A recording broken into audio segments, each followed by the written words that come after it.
Bienvenidas, mentes curiosas. ¿Por qué los seres humanos tenemos diferentes colores de piel, de cabello y de ojos? Si rastreamos nuestros orígenes primigenios, ¿realmente es cierto que descendemos de homínidos con la piel oscura? ¿Por qué las mujeres tenemos la piel un 4% más clara que los hombres? ¿Sabíais que el pelo rizado actúa como un parasol y el liso como una manta térmica? ¿Y si os dijera que los ojos negros no existen?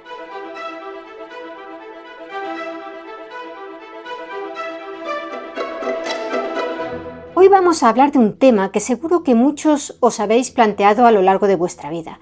¿Por qué, si los Homo sapiens somos a nivel genético prácticamente iguales, como gotas de agua, por fuera parecemos tan distintos unos de otros debido al color de la piel, del pelo o de los ojos? En este vídeo veremos que esos colores, la característica más evidente que nos hace variar en nuestra apariencia, son el resultado de más de 5 millones de años de evolución en el linaje humano. Durante mucho tiempo la ciencia se obsesionó con ponerle etiquetas a la humanidad, con clasificarnos como si fuéramos plantas o animales. Quizá os suene el nombre de Carl Linnaeus o Linneo. En el siglo XVIII, este naturalista, botánico, médico y zoólogo sueco, el mismo que inventó el sistema actual para nombrar a las especies y que nos bautizó como Homo sapiens, fue uno de los que propuso modelos para organizar a la humanidad en razas, aunque ese término concreto no surgiría hasta más tarde, e incluso asoció la moral o la inteligencia con los rasgos físicos basándose en antiguas teorías médicas. Según él, había 4 variedades. Al Americanus, el rojo, lo definía como colérico y amante de la libertad. Al Asiaticus, el amarillo, como melancólico y severo. Y al Africanus, el negro, como flemático, relajado y gobernado por la voluntad arbitraria. ¿Y qué contaba Linnaeus del Europaius, del blanco? Bueno, era la variedad a la que él mismo pertenecía y desde su visión eurocéntrica en él no destacaba ningún defecto. Decía que era sanguíneo por estar lleno de energía y optimismo por la naturaleza, musculoso e ingenioso. Poco después, un antropólogo y naturalista alemán llamado Johann Friedrich Blumenbach, considerado el padre de la antropología física, amplió la lista y fue el primero en poner el término raza en el centro del mapa científico. Por cierto, ¿sabéis de dónde viene la palabra caucásico que todavía usamos hoy en día? Pues se la debemos a él. Resulta que Blumenbach estaba obsesionado con la anatomía y tenía una gran colección de cráneos. Tras analizarlos todos, se quedó fascinado con uno en particular, el de una joven de Georgia, y decidió que los más perfectos y proporcionados eran los que venían de las montañas del Cáucaso.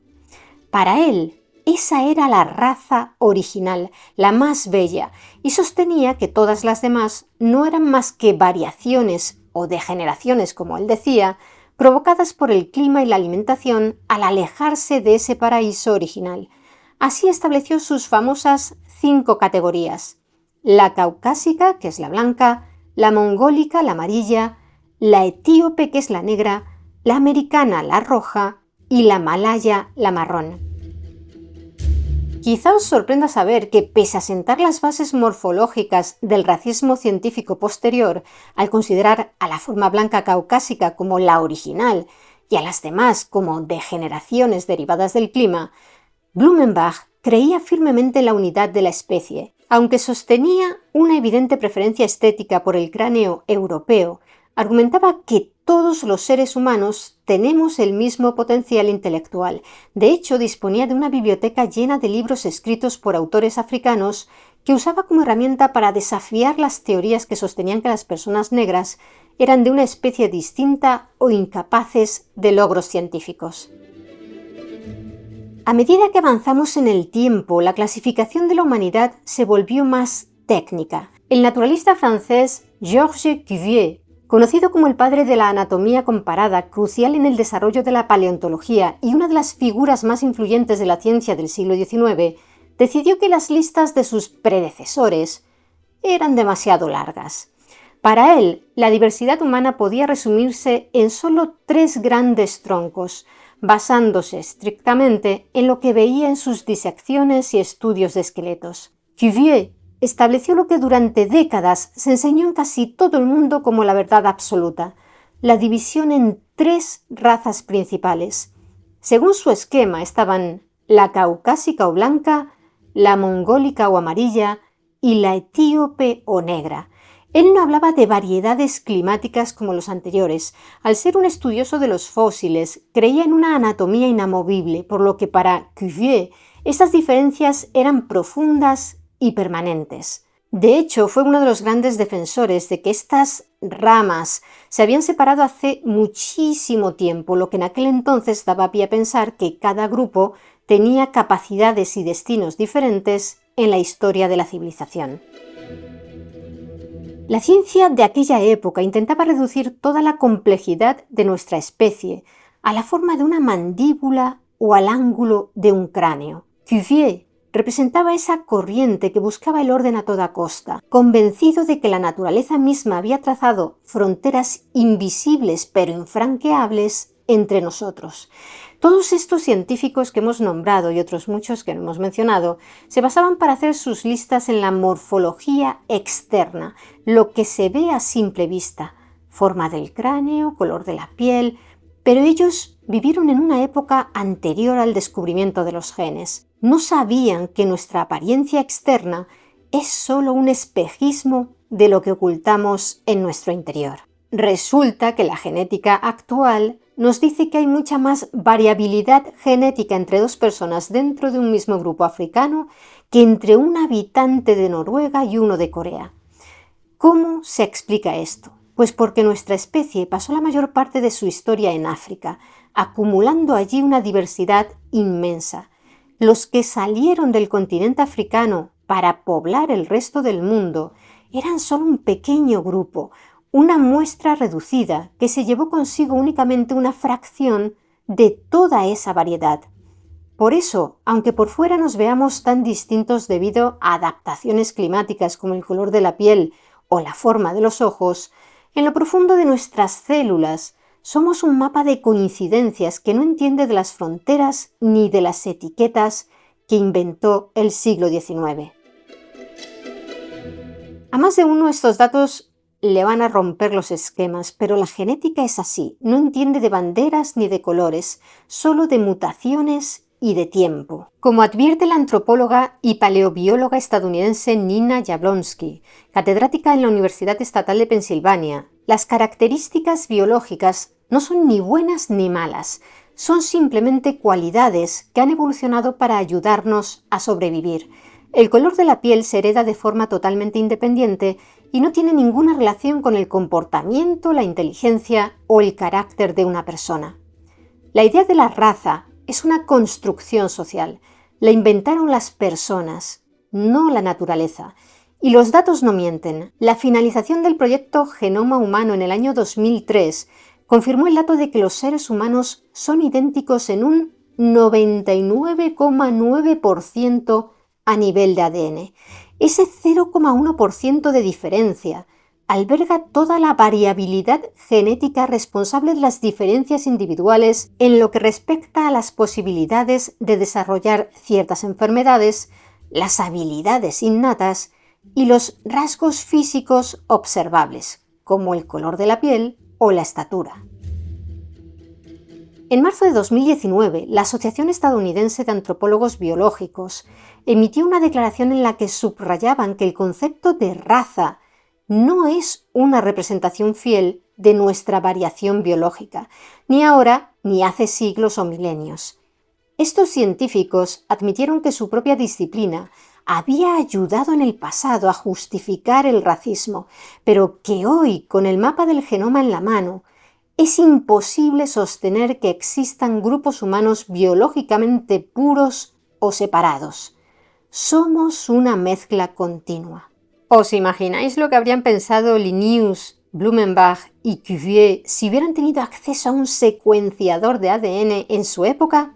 Por ello, la comunidad científica aboga por abandonar el término cultural raza cuando se hace referencia a la biología y sugiere emplear conceptos mucho más precisos como ascendencia geográfica, variabilidad fenotípica o población. De este modo no solo se evita la connotación social y política de una palabra inventada para separar, sino que nos desprendemos del concepto que se utilizó para justificar atrocidades históricas como la esclavitud. Así destacamos lo que de verdad dictan nuestros genes, que somos una única especie en constante flujo y adaptación. Para comprender la naturaleza continua de la variación genética humana, resulta imprescindible introducir el concepto de clina, un término acuñado en 1938 por el biólogo evolutivo británico Julian Huxley. Una clina en el campo de la genética no es más que un cambio gradual de rasgos fenotípicos de una misma especie, la humana, por influjos y condiciones medioambientales. Imaginaos un degradado de color. Es una característica física que va cambiando suavemente a medida que nos movemos por el mapa geográfico. En la década de 1960, los antropólogos comenzaron a apartarse de la vieja costumbre de intentar meter a la humanidad en cajas o categorías estrictas y pasaron a centrarse en estudiar los rasgos uno por uno. Fue en este contexto cuando el antropólogo biológico estadounidense Frank B. Livingstone pronunció una frase célebre para la ciencia: "No existen las razas, solo las clinas". Es decir, la diversidad humana no se puede trocear en unas pocas categorías cerradas porque la inmensa mayoría de nuestros rasgos físicos varían en lo que llamamos un espectro continuo. Un ejemplo que todos vemos cada día es la estatura. Pensadlo, los seres humanos no nos dividimos solo en 3 grupos de altos, medianos y bajos, como si fueran tallas de camiseta. Lo que tenemos es un amplio rango de alturas posibles. Puedes medir 1,70 o 1,71 o 1,71 y medio. No hay un salto brusco, sino una transición suave. Pues con el color de la piel ocurre exactamente lo mismo. Hay un degradado constante de matices. Intentar poner fronteras ahí es tan artificial como intentar decir en qué milímetro concreto una persona deja de ser baja para ser de altura media. Y Nina Jablonski y su marido, el geógrafo George Chaplin, nos lo han demostrado curiosamente con un mapa mundial de la radiación ultravioleta. En los años 90 no contaban con los datos para poder hacer ese mapa, pero entonces a Jablonski se le ocurrió llamar a la puerta de la NASA. Resulta que en los años 80, preocupada por el deterioro de la capa de ozono, la Agencia Espacial Estadounidense había tomado millones de mediciones de rayos ultravioleta desde sus satélites. Gracias a esos datos espaciales, que en principio no tenían nada que ver con la evolución humana, Jablonski y Chaplin lograron crear estos 2 mapas que estáis viendo ahora mismo. Como podéis observar, si comparamos el mapa de la radiación ultravioleta con el mapa de la pigmentación de la piel, la coincidencia es asombrosa. Son prácticamente un calco. Con esto demostraron que la intensidad del sol predecía matemáticamente el color de la piel. Habían visualizado la clina más famosa de nuestra especie. Aunque al ver estos mapas, quizá a alguno de vosotros le surja una duda muy lógica. Pero a ver, ¿este mapa de la NASA de los años 80 sirve para saber cuánta radiación llegaba a la Tierra hace 100.000 años? ¿Acaso no ha cambiado el clima? La respuesta es que sí, la Tierra ha pasado por eras glaciales y cambios de clima brutales, pero la física de nuestro planeta no cambia.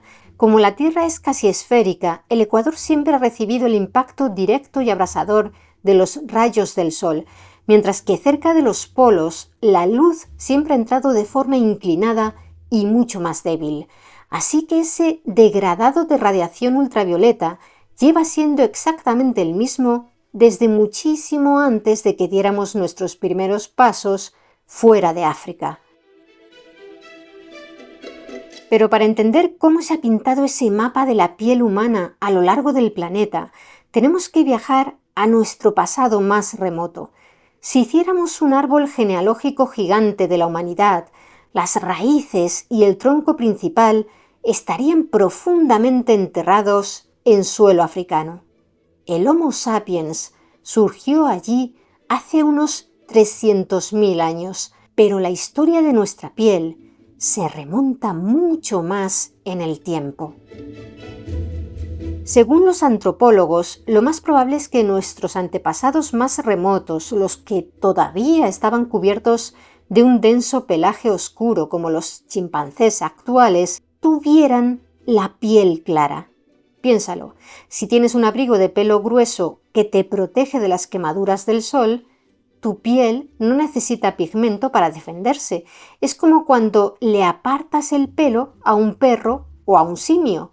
Debajo, la piel suele ser rosácea o pálida. Sin embargo, en un proceso que comenzó hace unos 2 millones de años y se consolidó hace 1,2 millones, algo cambió para siempre.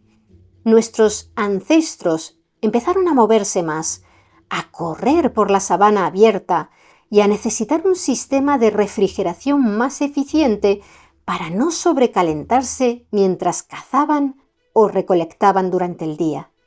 La solución: empezar a perder la mayor parte de su vello corporal para poder sudar. Al hacerlo y quedar la piel expuesta, el sudor se evapora rápidamente, enfriando el cuerpo de manera más efectiva que el pelaje grueso de otros primates. Pero claro, al quedarnos desnudos bajo el sol abrasador del Ecuador, esa piel clara original se volvió muy vulnerable. ¿Qué hizo la evolución? Activó un mecanismo de defensa: la melanina. Este pigmento oscuro funciona como un protector solar natural de factor 50. Como explica Nina Jablonski, la melanina actúa como una guardiana microscópica. Se agrupa formando unas diminutas sombrillas alrededor del núcleo de nuestras células, bloqueando los rayos ultravioleta para que no puedan penetrar y destrozar nuestro ADN. Muchos pensaréis, claro, la piel se volvió oscura para evitar que el sol nos provocara cáncer. Pues aunque pueda sorprenderos, a la evolución el cáncer de piel no le importa demasiado. ¿Por qué? Porque estadísticamente la mayoría de fallecimientos causados por esa patología se producen a edades avanzadas, cuando la persona ya ha tenido hijos y ha transmitido sus genes. Pero si no fue por el cáncer, ¿qué cuestión de vida o muerte obligó a oscurecer nuestra piel? La respuesta, según expertos como Jablonski, es proteger un tesoro biológico llamado folato. El folato o vitamina B9 viaja por nuestra sangre y resulta que la luz solar intensa lo destruye de manera fulminante. Sin folato, los hombres no producen esperma sano, y si una embarazada tiene niveles bajos de esta vitamina, los bebés pueden nacer con malformaciones muy graves. Así que la selección natural entró en juego. Quienes tenían más melanina protegían su folato y lograban dejar descendencia. De hecho, es muy probable que conozcáis a mujeres que, justo antes de intentar ser madres, empiezan a tomar una pastilla diaria de ácido fólico, que no es otra cosa que vitamina B9. Y es que hoy sabemos que esta vitamina es crucial antes y durante el embarazo para prevenir defectos congénitos graves del tubo neural, como la espina bífida, por lo que continúan tomándola durante toda la gestación e incluso durante la lactancia. Pero volvamos al tema de la piel, a cómo pasamos de tener probablemente una piel clara bajo el pelo a tenerla oscura.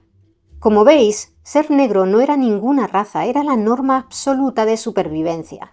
De hecho, la historia es mucho más compleja e increíble de lo que creíamos. Lejos de haber un solo gen fijado durante 1 millón de años, hoy sabemos gracias a genetistas como la estadounidense Sarah Tishkoff que África fue un laboratorio evolutivo constante. Las variantes responsables tanto de la piel oscura como de la más clara surgieron allí hace más de 300.000 años, antes incluso de que existiera el Homo sapiens moderno. Esto sugiere que nuestros ancestros primigenios tenían una pigmentación dinámica que evolucionó simultáneamente para adaptarse a los diferentes ecosistemas del continente. África no solo nos dio la piel oscura para protegernos, nos dio toda la paleta de colores original de la humanidad. Y mucho más tarde, una parte de la humanidad volvió a tener la piel clara. ¿Cómo sucedió este nuevo cambio? Hace unos 60.000 o 70.000 años, pequeños grupos salieron de África y empezaron a dispersarse por el mundo, aunque investigaciones recientes sugieren salidas menores incluso anteriores, de hace entre 200.000 y 250.000 años. A medida que estos Homo sapiens se desplazaban hacia el norte, donde el sol brilla mucho menos, esa piel oscura y densa se convirtió en una trampa. No dejaba pasar la poca luz ultravioleta necesaria para que el cuerpo fabricara vitamina D. Y es que sin vitamina D, nuestros huesos se vuelven frágiles, lo que los médicos llaman raquitismo. Pero es que además nuestro sistema inmunitario colapsa y aumenta el riesgo de sufrir enfermedades cardiovasculares o crónicas. Así que, generación tras generación, la naturaleza fue aclarando el tono de piel de quienes vivían en el norte para que pudieran absorber hasta el último rayo de sol. Lo que vemos hoy como diferencias en el color de la piel es solo el resultado de ese viaje. Somos la misma especie con configuraciones de supervivencia distintas, adaptadas a la ubicación geográfica de nuestros antepasados. Pero entonces, ¿tienen hoy en día las personas de piel oscura problemas con la vitamina D? Pues la ciencia nos dice que depende de dónde habiten. En el Ecuador, su piel funciona a la perfección, pero si esa persona vive en ciudades del norte, como Londres o Estocolmo, donde hay poco sol y pasamos mucho tiempo bajo techo, su filtro natural puede resultar demasiado eficaz. Por eso, muchos médicos recomiendan suplementos de vitamina D a las personas de piel oscura que viven en latitudes altas. Es el ejemplo perfecto de cómo nuestro estilo de vida actual viaja mucho más rápido que nuestra evolución. Nuestros genes siguen adaptados al hábitat de nuestros ancestros, pero nosotros nos movemos por el mundo en cuestión de horas. Todo esto que hemos analizado es lo que la propia Jablonski, autora de obras como Skin, A Natural History, Living Color, define como la hipótesis del equilibrio entre el folato y la vitamina D. Es un juego de equilibrismo biológico. Nuestra piel tiene que ser lo bastante oscura para proteger nuestro folato en el Ecuador, pero lo bastante clara para dejarnos fabricar vitamina D cerca de los polos. Dentro de este equilibrio, Jablonski y su marido George Chaplin descubrieron un detalle que se cumple en todas las poblaciones del mundo. Las mujeres tienen la piel entre un 3% y un 4% más clara que los hombres. ¿Por qué ocurre esto? Durante mucho tiempo se pensó que era una simple cuestión de estética, pero hay una razón vital. Las mujeres, si se quedan embarazadas, necesitan muchísimo más calcio para formar los huesos de un bebé y para producir leche. Al tener la piel un pelín más clara, sus cuerpos aprovechan mejor el sol para fabricar esa vitamina D extra necesaria para absorber el calcio. Y esto no solo afecta al tono de la piel, sino también al vello. Seguramente os habréis fijado en que por norma general las mujeres tienen menos vello corporal que los hombres. La biología nos dice que menos pelo significa más piel expuesta, es decir, un panel solar más eficiente para garantizar un embarazo sano. Y un último detalle que menciona Jablonski y que a menudo pasamos por alto. Al perder el vello y cambiar el tono de nuestra piel, ganamos la capacidad de comunicarnos. Nuestra piel desnuda se convirtió en un lienzo donde las cejas y los labios destacan, permitiéndonos leer las emociones de los demás a distancia. En cierto modo, nuestra piel nos hizo humanos no solo por la biología, sino por la forma en la que nos miramos. Y si perdimos el pelo para sudar, ¿por qué conservamos las cejas? Pues porque la evolución es una ingeniera brillante. Las cejas son nuestro sistema de drenaje personal, desvían el sudor hacia los lados para que no nos escuezan los ojos mientras, por ejemplo, corremos. Pero además, en una cara desnuda de pelo, las cejas nos permiten leer las intenciones de los demás a metros de distancia. Nos hicieron supervivientes, pero sobre todo, nos hicieron seres sociales. Lejos de tratarse de un simple degradado de norte a sur, la diversidad de nuestra piel esconde muchos matices interesantes. Y para observar la mayor riqueza de esta variedad, no hace falta recorrer todo el planeta. Basta con mirar a África, la cuna de la humanidad. La genetista Sarah Tishkoff ha dedicado su carrera a estudiar algo que la ciencia a menudo había ignorado: la inmensa variabilidad genética de las poblaciones africanas. Tras recoger muestras de ADN de miles de personas en todo el continente, Tishkoff echó por tierra un mito muy extendido, el de que en África solo existe un tono de piel. En realidad, dentro de África existe una variación asombrosa, desde tonos tan claros como los que veríamos en algunas poblaciones asiáticas hasta los niveles más oscuros del planeta. Al estudiar este espectro en países como Etiopía, Tanzania o Botsuana, el equipo de Sarah Tishkoff descubrió que las mutaciones genéticas responsables de la piel clara y la piel oscura son muy antiguas. De hecho, ya estaban ahí mucho antes de que existiéramos como Homo sapiens modernos, según desvelaron en un estudio publicado en 2017 en la revista Science. Lo que esto nos dice es que África es el catálogo original de la humanidad. Genes con nombres técnicos como el MFSD12, que decide cómo fabricamos la melanina, demuestran que la diversidad africana es tan inmensa que, genéticamente hablando, hay más diferencias entre dos grupos vecinos dentro de África que entre un europeo y un asiático. Estos hallazgos no solo nos cuentan de dónde venimos, sino que son la base para que la medicina actual entienda mejor cómo nos protegemos del sol o por qué algunas personas tienen más riesgo de padecer cáncer de piel. África no solo nos dio la vida, nos dio toda la paleta de colores con la que hoy está pintado el mundo. Pero la historia de nuestra piel no se detuvo con las antiguas migraciones. En tiempos mucho más recientes, el mundo se ha convertido en un hervidero de movimientos humanos que han creado verdaderos mosaicos biológicos. Y no hay mejor ejemplo de esto que Iberoamérica. Un proyecto fundamental para entender esto es el Consorcio Candela, una red internacional de investigación coordinada por el genetista Andrés Ruiz Linares, que ha analizado la diversidad de más de 6.000 personas en Brasil, Chile, Colombia, México y Perú.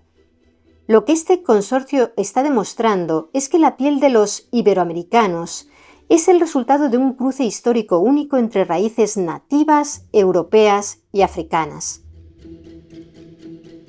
Y atención a este dato.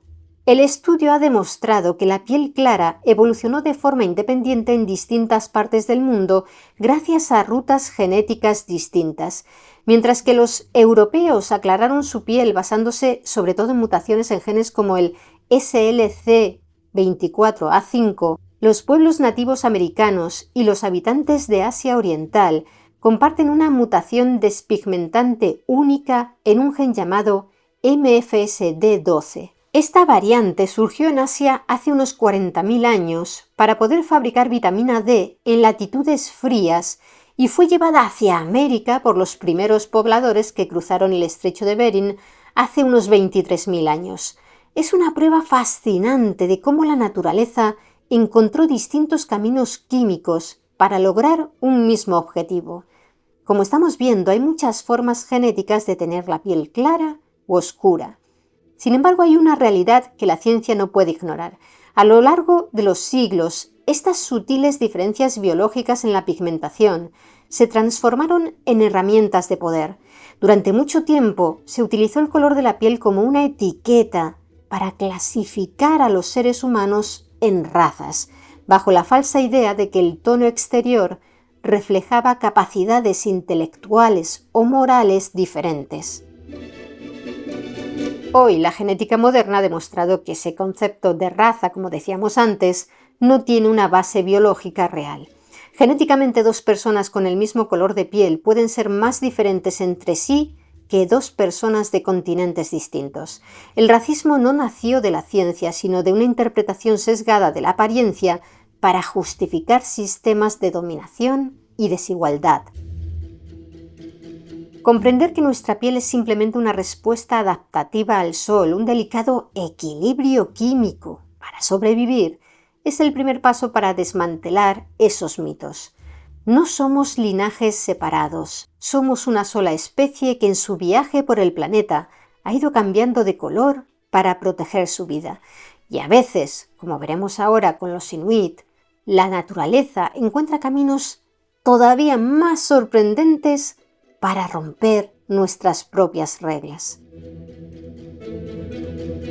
Según el mapa de la NASA que vimos antes, al vivir tan al norte con tan poco sol, los inuit del Ártico deberían tener la piel extremadamente pálida para fabricar vitamina D, ¿verdad? Sin embargo, tienen un tono bastante más oscuro. ¿Por qué? No hay una sola respuesta, sino tres. Primero, su dieta basada en pescado azul y grasa de foca les proporciona de forma natural las enormes cantidades de vitamina D que otros humanos deben fabricar con el sol. Segundo, por cómo visten. Su ropa tradicional hecha con pelo de caribú, un pelo que es hueco y funciona como una manta térmica aislante, cubre su cuerpo de forma tan eficaz que casi no hay piel expuesta al sol. Como la piel no está expuesta al sol, no hay ventaja evolutiva en aclararla. Y tercero, porque desarrollaron mutaciones genéticas internas que les permiten procesar el calcio y la vitamina D de manera muy eficiente, independientemente de la luz solar. Es la prueba definitiva de que la cultura, la tecnología y el metabolismo trabajan juntos para escribir nuestra historia biológica. Si la piel del ser humano se adaptó al entorno, la forma de nuestra mirada no se quedó atrás. Muchos os habréis preguntado por qué las poblaciones de Asia Oriental y el Ártico tienen esos característicos ojos almendrados. La ciencia explica que esto no se debe a la forma del ojo en sí, sino a un pliegue de piel en el párpado superior llamado brida mongólica. Los antropólogos biológicos sugieren que este rasgo fue una respuesta evolutiva vital para sobrevivir en las estepas heladas de Siberia y Asia Central durante la última era glacial. Este párpado más grueso, que a menudo contiene depósitos adicionales de grasa, funciona como un aislante térmico para proteger el globo ocular de temperaturas extremas que pueden congelar los tejidos. Además, al hacer que la apertura del ojo sea más estrecha, actúa como unas gafas de sol naturales, reduciendo el deslumbramiento provocado por el reflejo de la luz solar sobre la nieve, lo que protege la retina de daños graves. La forma almendrada de los ojos es una crónica de supervivencia escrita en el rostro de millones de personas, una herramienta diseñada para resistir el viento y el hielo. Como hemos visto, el color de la piel responde a un delicado equilibrio de supervivencia dictado por el sol, pero la humanidad exhibe otras variaciones cuyo origen es igual de complejo, pero obedece a mecanismos diferentes. Junto con la piel, el tono del cabello y el color del iris conforman lo que podríamos llamar el tríptico visual de nuestra apariencia. La evolución de estos rasgos representa un enigma científico que ha sido investigado por el genetista y biólogo molecular alemán Manfred Kaiser.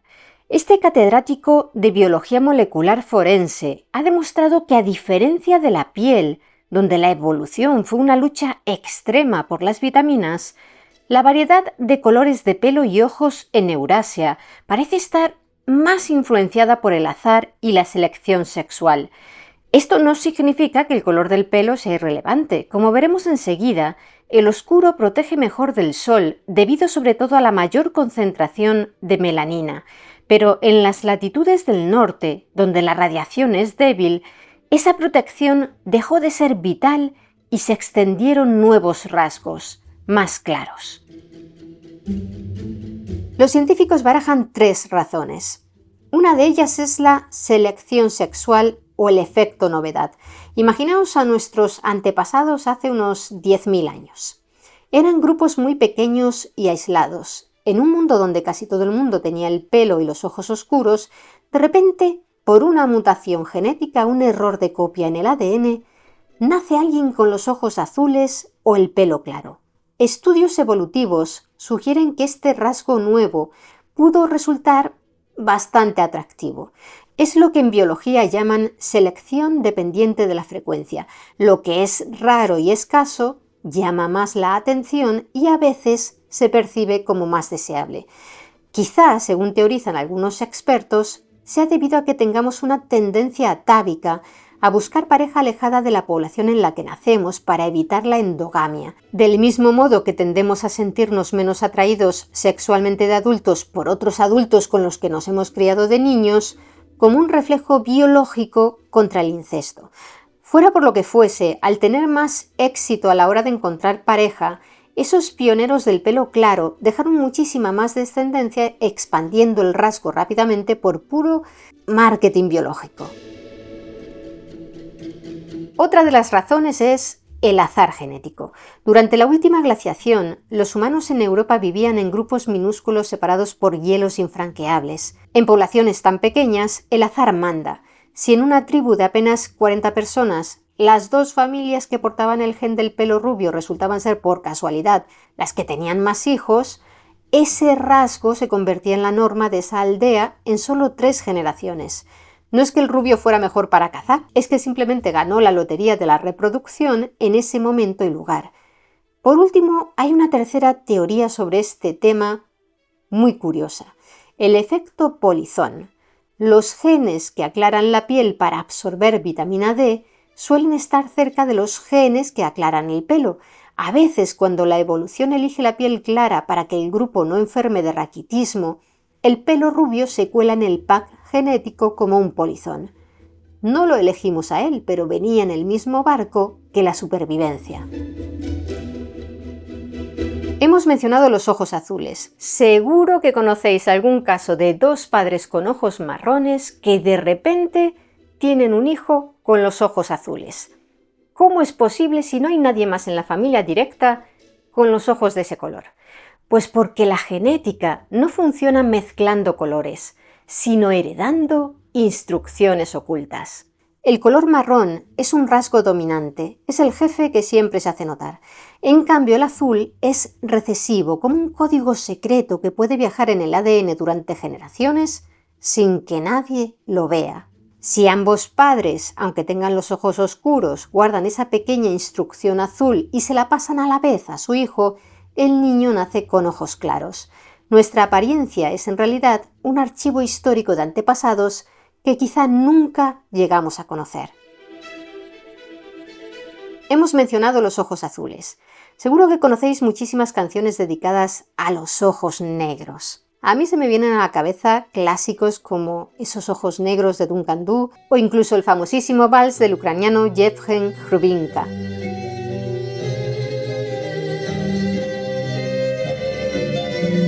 Contadnos abajo en los comentarios en qué canción estáis pensando vosotros.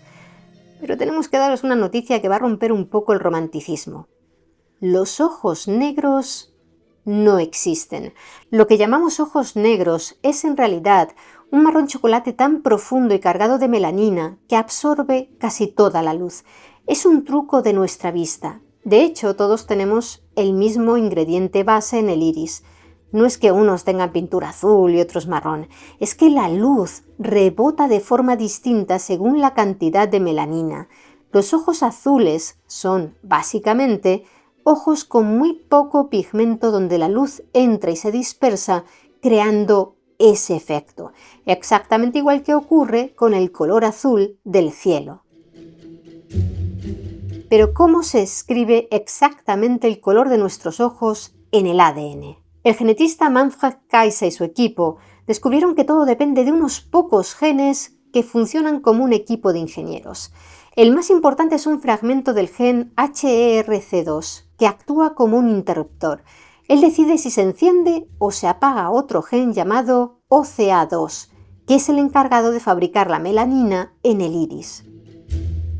Y hablando de miradas que llaman la atención, ¿qué pasaba con los famosos ojos violetas de la actriz Elizabeth Taylor? ¿Eran reales o un invento del marketing. La ciencia nos dice que eran de un azul muy profundo. Lo que ocurría es que Elizabeth tenía la cantidad justa de melanina para que al recibir la luz intensa de los focos de Hollywood, el azul de su iris se mezclara con el reflejo rojizo de sus vasos sanguíneos. Si a eso le sumamos una mutación real que le dio una doble fila de pestañas, el resultado era ese tono violeta casi hipnótico. No era magia, era física, genética y un excelente manejo de la iluminación. Pero más allá de la estética, ¿sirve para algo tener los ojos de un color u otro? Aunque hemos dicho que el azar jugó un papel enorme, algunos investigadores sostienen que nuestros ojos también podrían ser herramientas adaptadas a la luz de nuestro entorno. En los ojos oscuros, su alta concentración de melanina ayuda a proteger la retina de la radiación intensa del ecuador.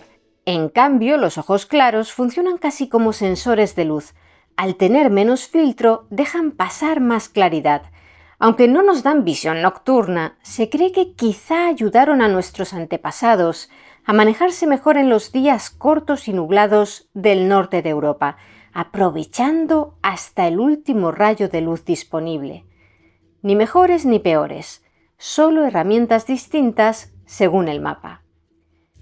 En cuanto al color de nuestro pelo, en la inmensa mayoría de la población mundial depende de un pigmento llamado eumelanina.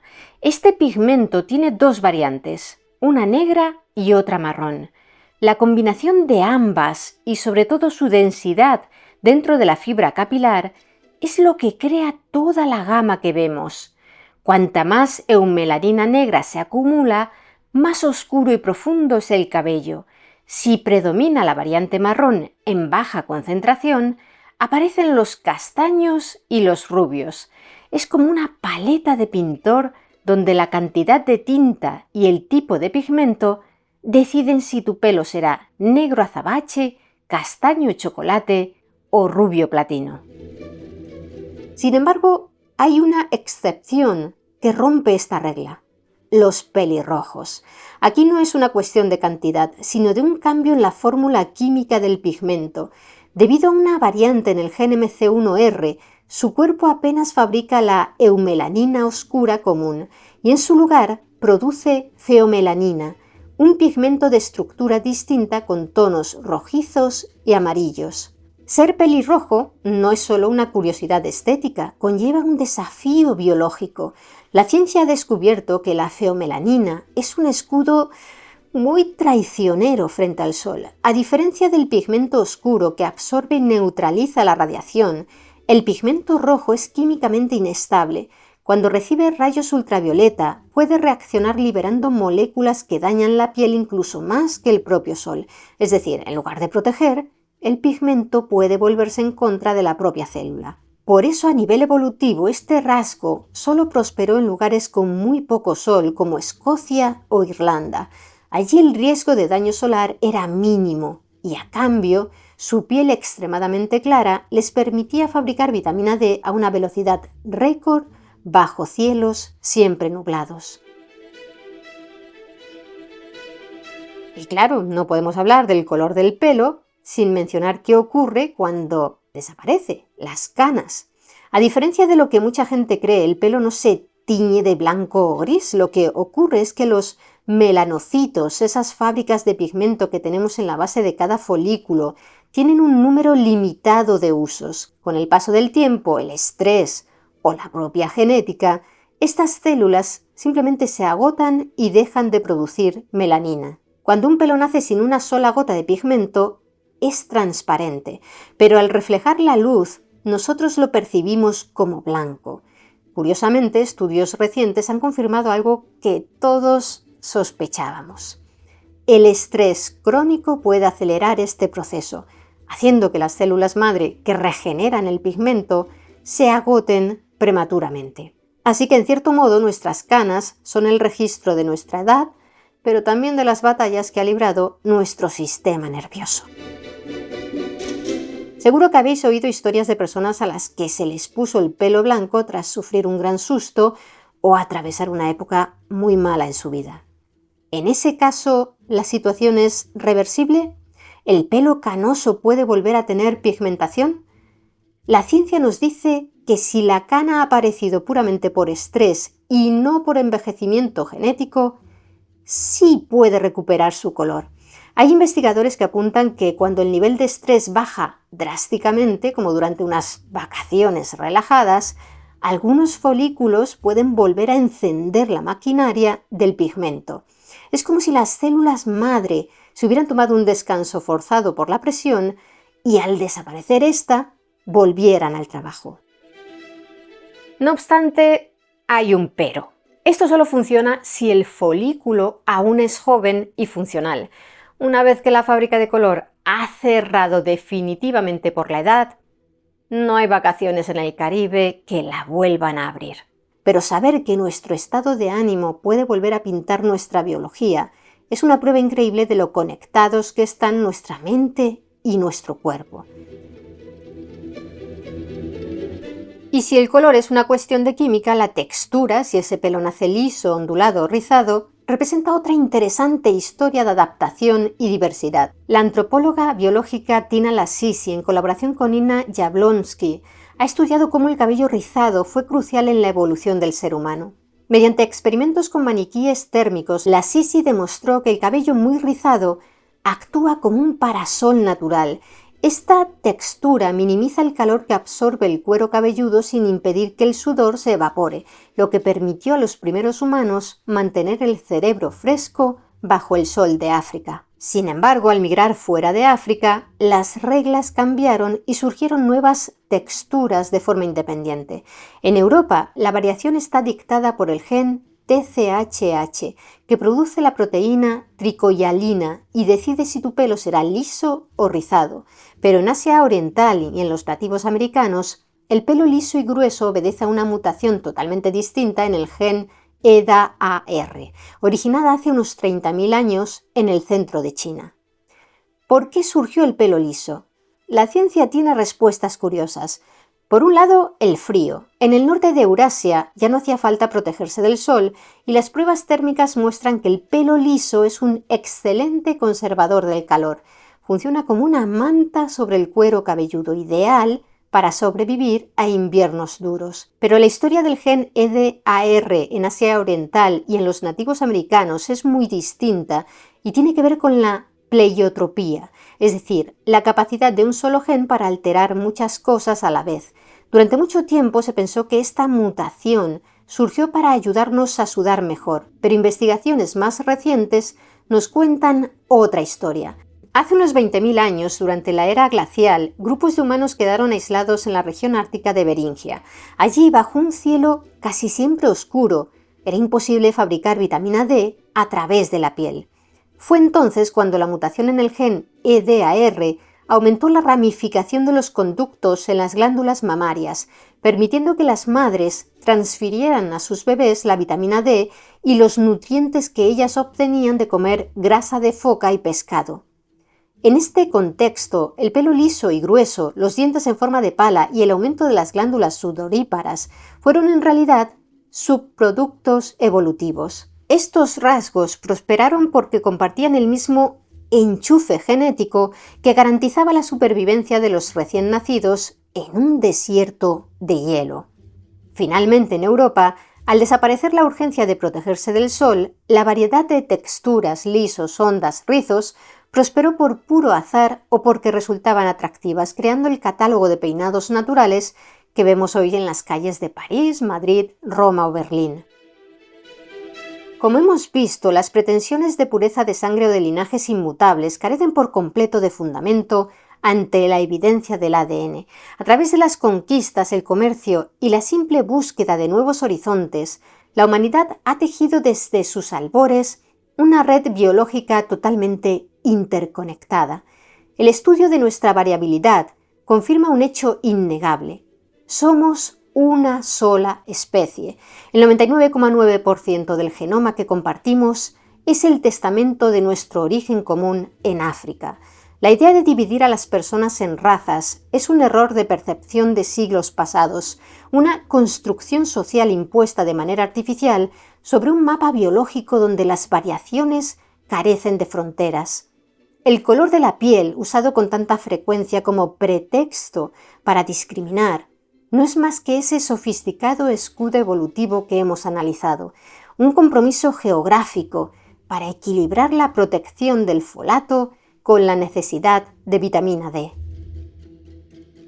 Las maravillas de nuestra diversidad, desde la piel muy pigmentada del Ecuador hasta los ojos claros de las estepas europeas o el fascinante mestizaje iberoamericano, no son etiquetas de identidad social, son crónicas de supervivencia inscritas en nuestro ADN por la presión del ambiente y los caprichos del azar. Al final, nuestra apariencia no nos separa, nos cuenta la historia de cómo todos, sin excepción, logramos llegar hasta aquí. La próxima vez que os miréis al espejo, no solo veréis vuestro reflejo, sino el resultado de miles de años de una épica aventura compartida, porque el verdadero patrimonio de la especie humana radica en su perpetua y probada capacidad de adaptación, movimiento y mezcla a lo largo de los milenios.